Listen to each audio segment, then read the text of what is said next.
All right, so we know one of the things the Browns are trying to do is maximize the talents of Deshaun Watson. That's why you trade the 3 first-round picks. That's why you pay him the big money. Along those lines, I think we've talked, and they need another wide receiver. Let's take a look. These are the top 10 free agent wide receivers who are out on the market. This is from Pro Football Focus. T. Higgins, Michael Pittman, Mike Evans. Mike Evans, every time I see Mike Evans, I come back to, boy, he won Johnny Manziel the Heisman Trophy. Marquise Brown, Calvin Ridley, Mooney, Gabe Davis, Beckham. Odell's not coming back here, I don't think. Boyd and Samuel. When you look at those, who intrigues you? Who do you think is realistic?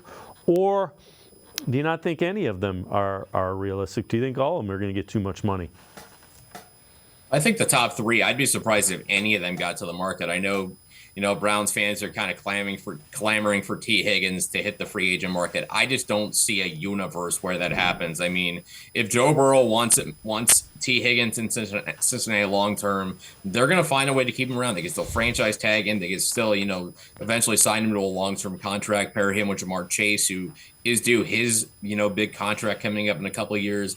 I don't envision him getting out of Cincinnati. Same thing with Michael Pittman in Indianapolis, especially, considering that team was on the fringe of the playoffs without Anthony Richardson. Mike Evans, I don't know. I don't imagine he leaves Tampa either, especially with how far they went this year. So of the bunch that's left, I really like Gabe Davis and Curtis Samuel. I think both those guys, they bring decent value. I think Gabe Davis, for as much of the concerns, that he's inconsistent and different things of that sort. The thing is, he shows up in those major games. There's a reason he's called Big Game Gabe.